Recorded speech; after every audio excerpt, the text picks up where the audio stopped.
The most feared black teen killers in U.S. prison history. True crime shocker.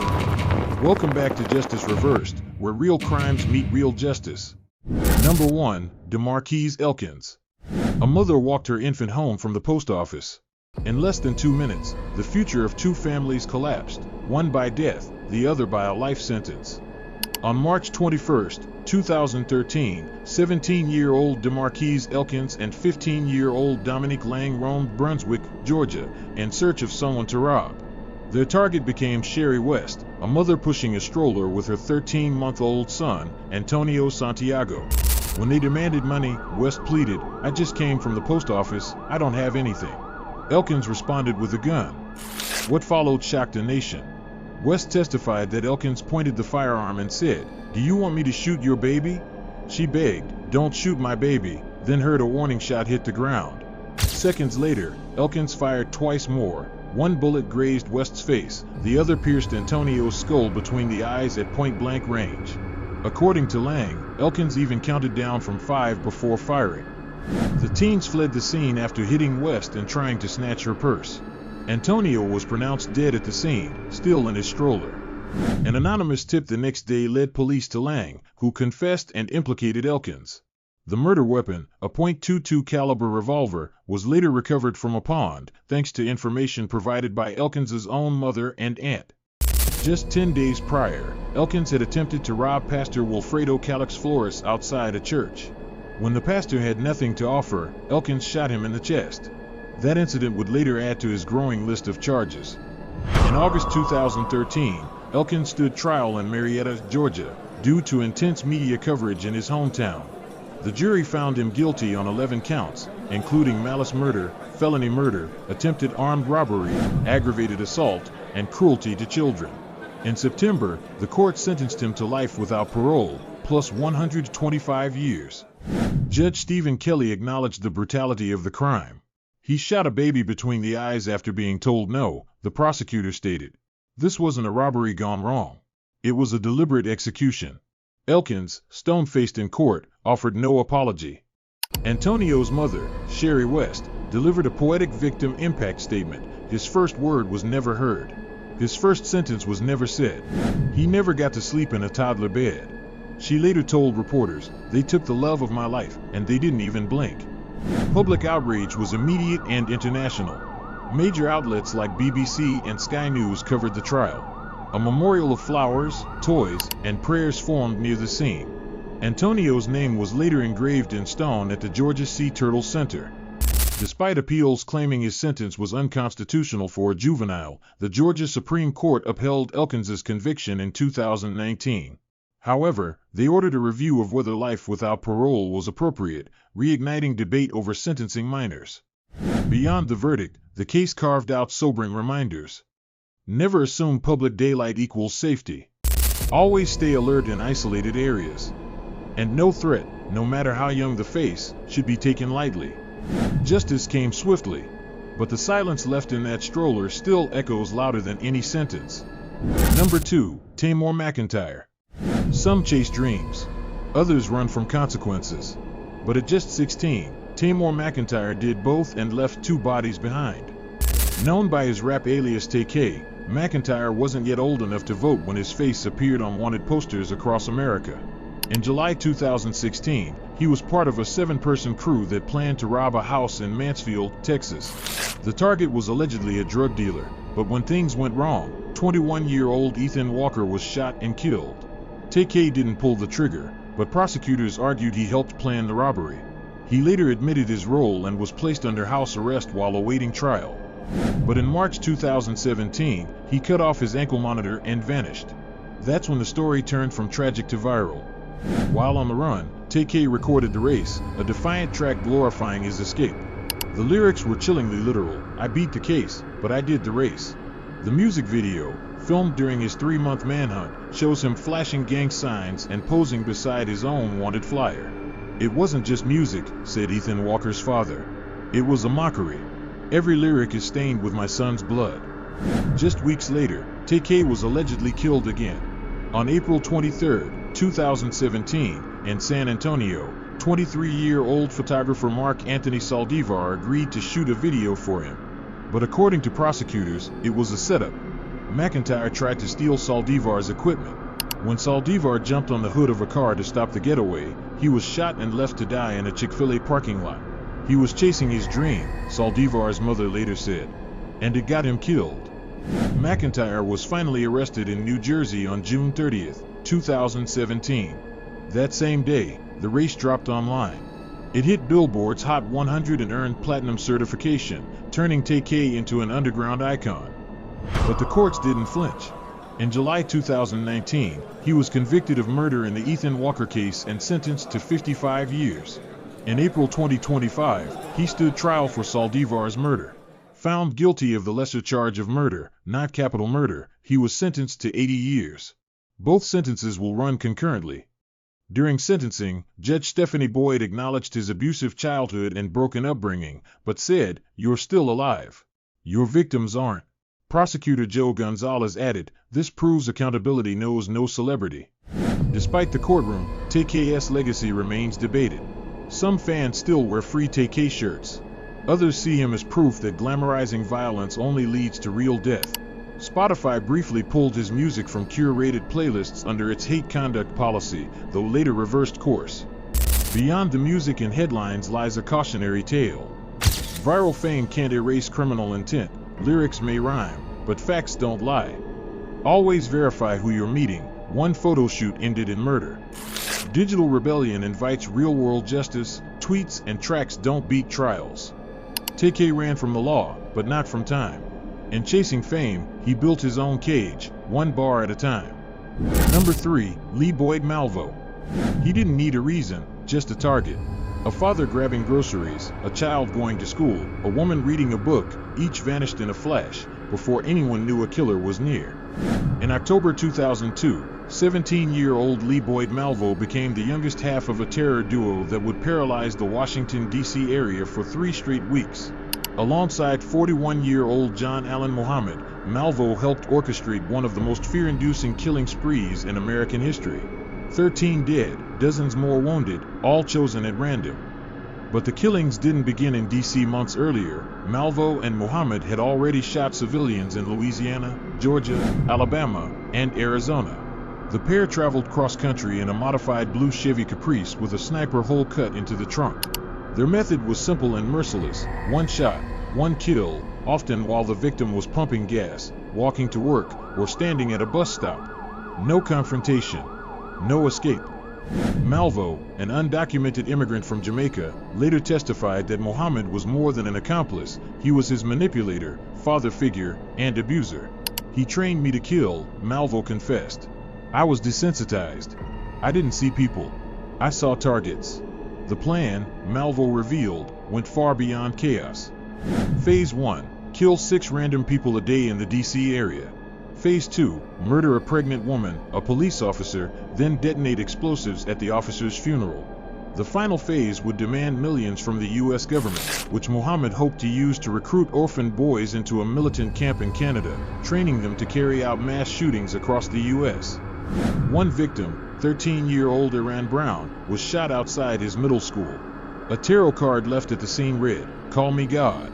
Another victim, FBI analyst Linda Franklin, was gunned down in a Home Depot parking lot.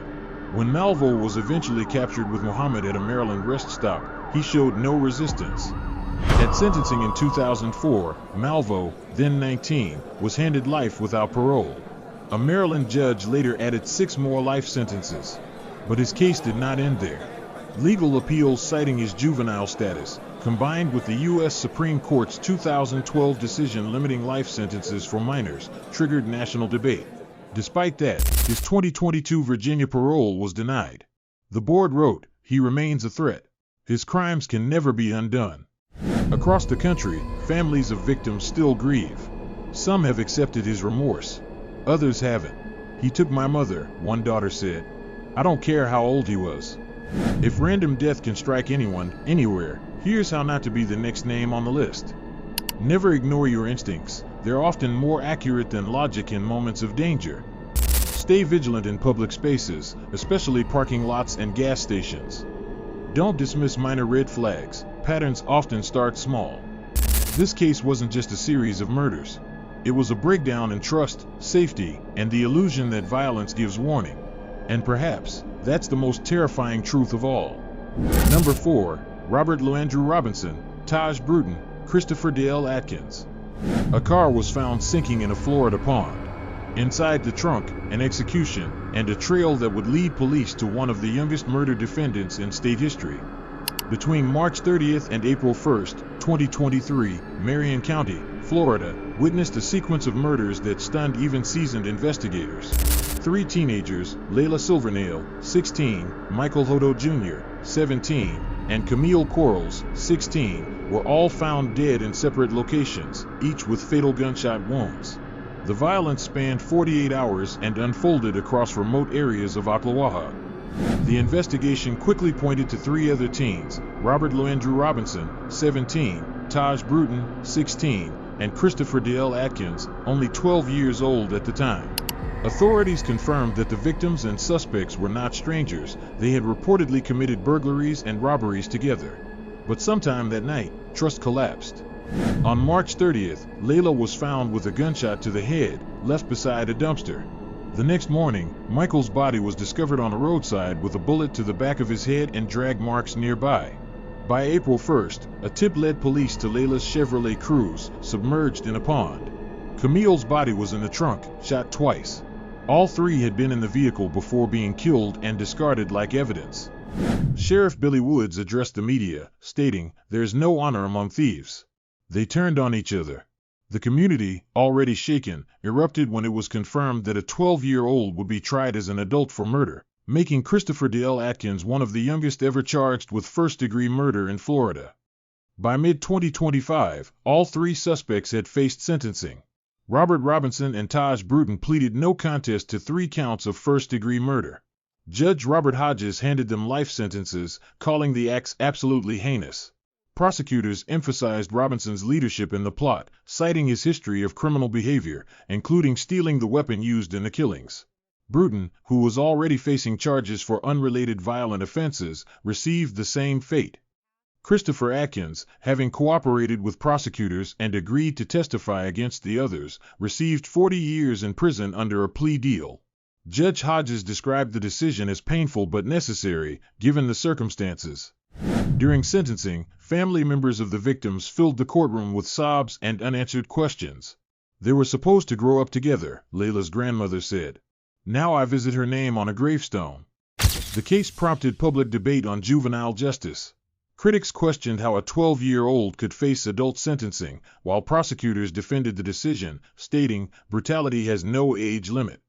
Out of a senseless betrayal, urgent lessons emerge. Beware who you trust. Today's friend can become tomorrow's threat. Criminal intent doesn't come with a warning label or an age. And silence in a group setting can be deadly. Speak up, or risk being silenced forever. A pond held more than a car. It hid a crime born of broken trust.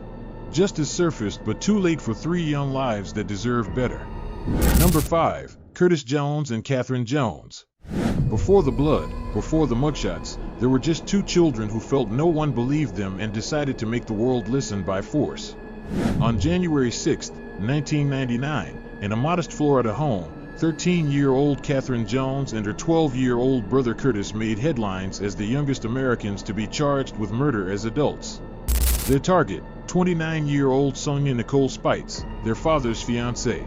As she sat quietly at the dining table working on a jigsaw puzzle, Catherine raised their father's 9mm handgun and fired into her torso. Curtis then picked up the gun and shot her 4 more times. The siblings later dragged her body to the bathtub, poured bleach to obscure evidence, and staged the scene to resemble a robbery before fleeing into nearby woods. By sunrise, they were found and arrested. But what seemed like a senseless, cold-blooded execution had layers yet to unravel. Initially, prosecutors painted the motive as petty jealousy, but Catherine's journals and her later testimony revealed a deeper horror. The siblings alleged they had suffered years of sexual abuse from a family member living in their home, someone previously convicted of assaulting a minor. Child welfare investigations had failed them twice. "I didn't want to die," Catherine recalled in a later interview. "So I decided someone else had to." In private conversations, the siblings had plotted to kill their father, the alleged abuser, and Spites, whom they believed enabled the abuse by doing nothing. It was Catherine who had written in her diary weeks earlier, "I'm going to kill everybody." That diary later became a chilling piece of evidence confirming premeditation. In August 1999, both children accepted a plea deal for second-degree murder, avoiding a potential life sentence. They were sentenced to 18 years in prison followed by lifetime probation. Curtis, 12 at the time of the crime, became the youngest person in U.S. history to be convicted of murder as an adult. At sentencing, prosecutors stressed the calculated nature of the attack, saying, "This wasn't a rage. This was a plan." Curtis quietly broke down in court. Catherine showed no emotion, her face unreadable as the judge read the verdict. Their story, instantly viral, fueled debates on juvenile justice, abuse accountability, and whether a child can ever be fully responsible for adult crimes. They served their full terms and were released in 2015. Curtis became an ordained minister. Catherine married a Navy officer, had 2 children, and now advocates for juvenile justice reform. She said, "I finally feel safe. But I'll always live with what I did." Their case changed national conversations. Major networks covered it. Legal scholars cited it. And Catherine now mentors teens facing cycles of trauma like hers. From such tragedy, some truths demand attention. Never dismiss a child's cry for help. Silence enables violence. When trauma festers, it becomes fuel. Not all monsters are born, some are made by what they endure. It wasn't just one life that ended that day. And the real sentencing didn't begin in a courtroom but in a childhood where no one stepped in. Number 6. Ky'Andrea Cook. He thought he was meeting a girl. Instead, the night ended in gunfire, a viral courtroom collapse, and a prison sentence that still sparks debate. In March 2017, 17-year-old Ky'Andrea Cook used the Meet Me app to lure strangers for a robbery scheme. On March 22nd, she connected with Perry Nita, promising sex, and he brought along his friend, 17-year-old Emmanuel Manny Purcell, who expected to sell marijuana.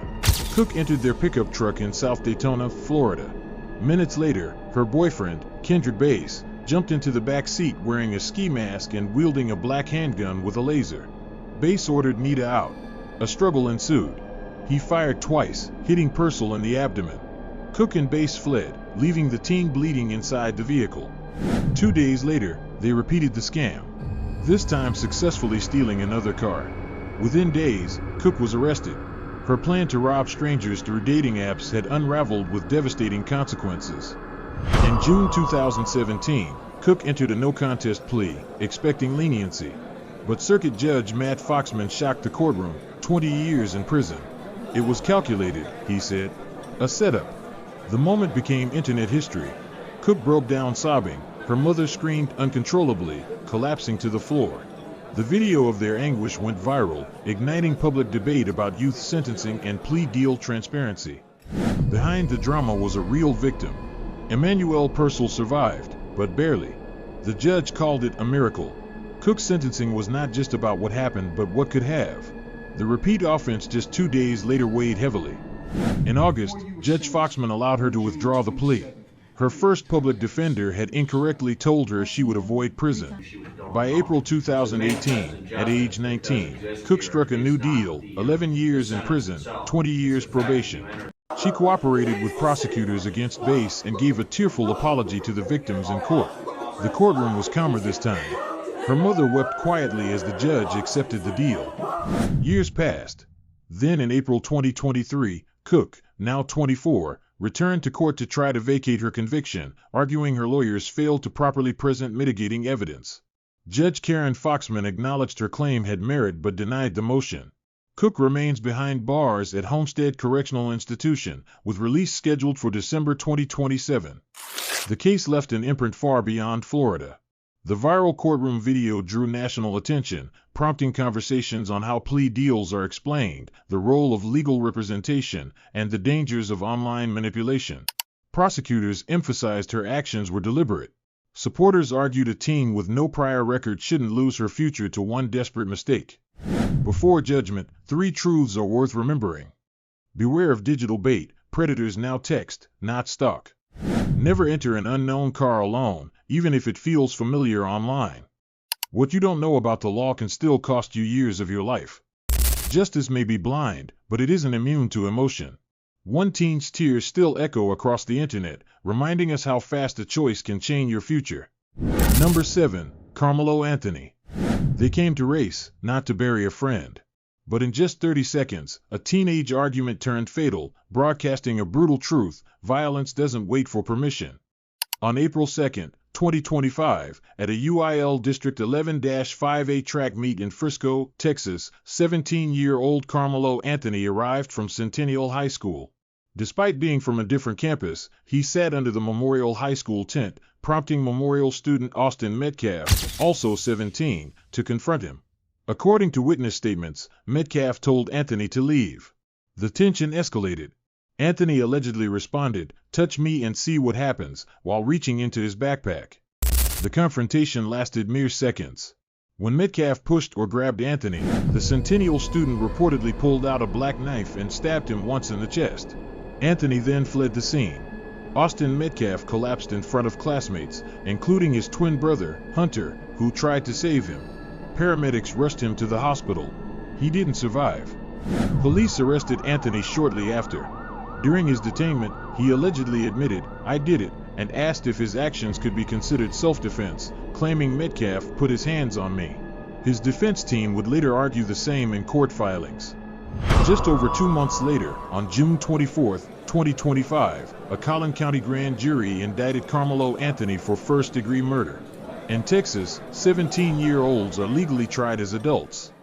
The announcement stirred national attention, with many comparing the case to high-profile self-defense debates. Collin County District Attorney Greg Willis acknowledged the weight of the situation, stating, "It shakes people to the core when violence erupts at a school event." A judge reduced Anthony's initial $1 million bond to $250,000. He was released under strict house arrest with an ankle monitor. Public reaction exploded. Misinformation and racialized narratives spread online, generating threats toward both families and even the presiding judge, Angela Tucker. Protesters gathered at Ky'Andrea Stadium. Some demanded Anthony's return to custody, others called for judicial fairness. The tension became as much about the justice system as the stabbing itself. Austin's father, Jeff Metcalf, voiced frustration. "My son watched his brother die in his arms. We believe in the justice system, but no verdict will bring him back." The Metcalf family endured multiple swatting attacks and harassment, while Anthony's family relocated for safety. The case divided public opinion and inflamed online discourse. Anthony's trial is set for June 1, 2026. His attorneys will argue self-defense. Prosecutors say the force was excessive and deliberate. The outcome may redefine how self-defense is interpreted for youth in Texas courts.